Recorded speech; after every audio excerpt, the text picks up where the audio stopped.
আজকের লেসনটা আমাদের জন্য খুবই খুবই গুরুত্বপূর্ণ, কারণ আজকে আমরা এমন তিনটা হরফ শিখব যে তিনটা হরফের মাধ্যমে আপনি কোরআনের হাজার হাজার শব্দ শুদ্ধ করতে পারবেন এবং সবচেয়ে বেশি ভুল হয় আমাদের এই তিনটা হরফ।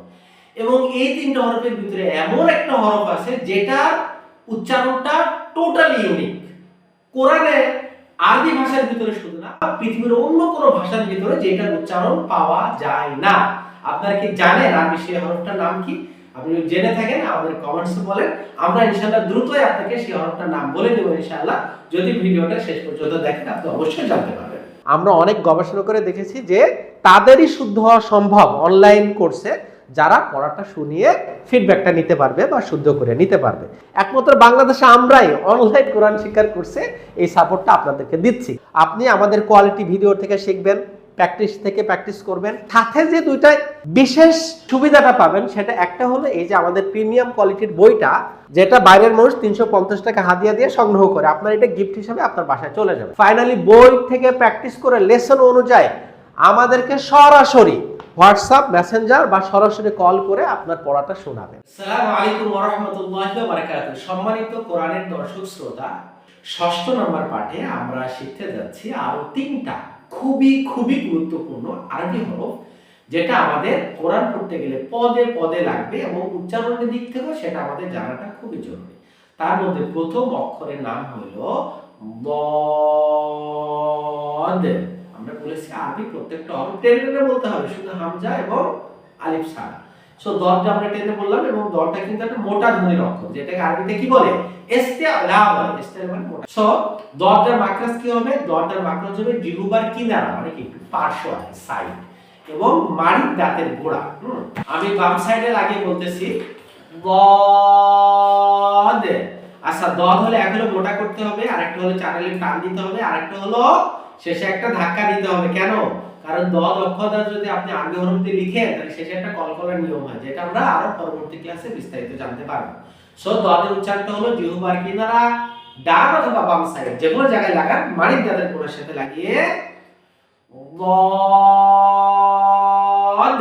শেষে একটা কি দিতে হবে? ধাক্কা দিতে হবে। মাশাআল্লাহ, আপনারা আমাদের সাথে বলবেন, বললে কি হবে? আপনার প্র্যাকটিসটা হয়ে যাবে, আপনি দ্রুত কোরআন শিখতে পারবেন ইনশাআল্লাহ। দেন দ্বিতীয় যে হরফ, এটা হলো খুব কনফিউশন একটা হরফ, কারণ দ্বিতীয় হরফের নামটা হলো কাফ। এই কাফ আর কফ, এটা বাংলাদেশে বলে ছোট কাফ, মানে যেটা মধ্যখান পেছানো, আর যেটা দূরীতে সেটার কি বলে? বড় কাফ। তো ছোট বড় নাই, একটা হলো কাফ আর একটা হলো কফ।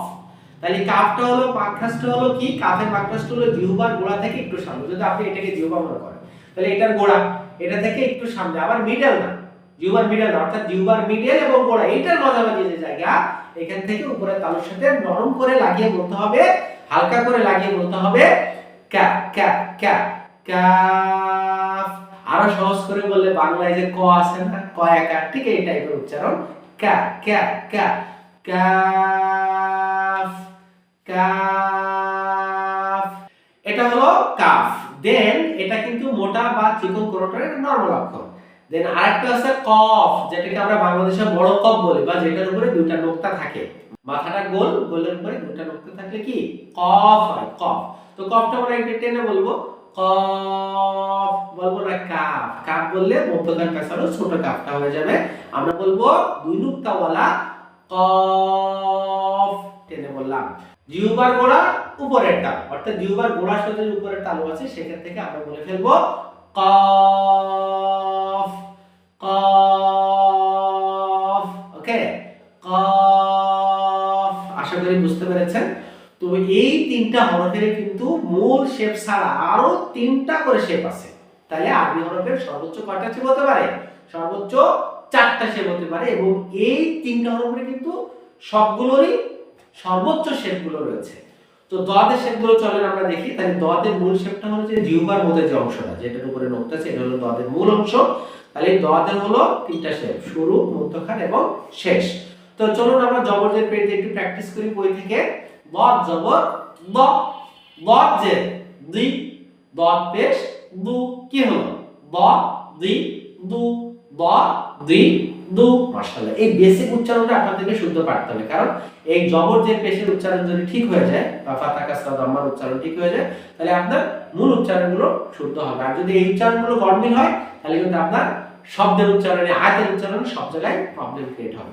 একইভাবে ছোট কাফ, যেটাকে আমরা বাংলাদেশে বলি, কিন্তু এটা আসলে কাফ বা মধ্যখান পেছনে কাফ, এটারও তিনটা শেপ আছে।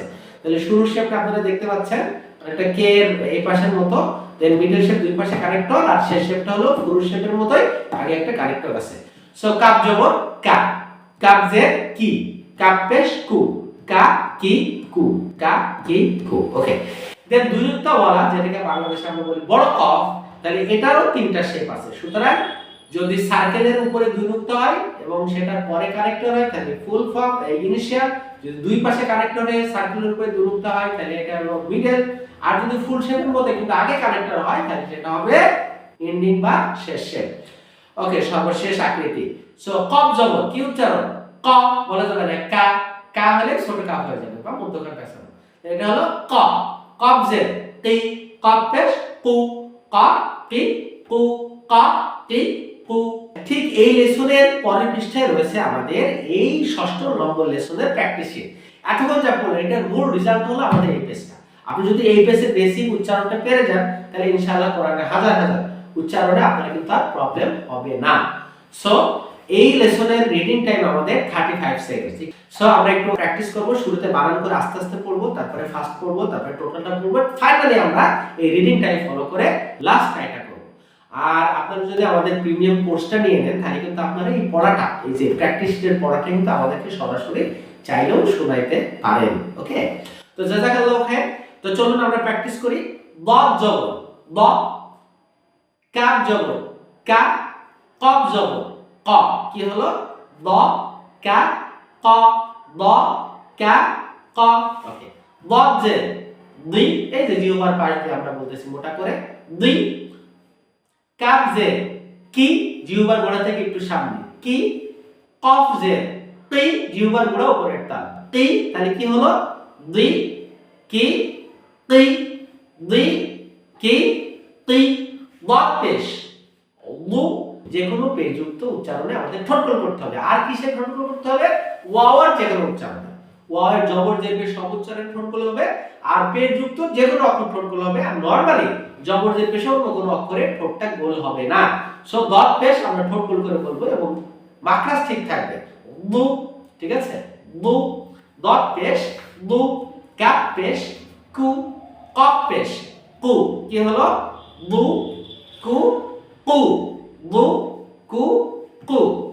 দেন আমরা আরেক লাইন যাই। দদ জবর দ, দদ জবর দ, কি হলো দ দ। দদ জের দি, দদ জের দি, কি হলো দি দি। দদ পেশ দু, দদ পেশ দু, কি হলো দু দু।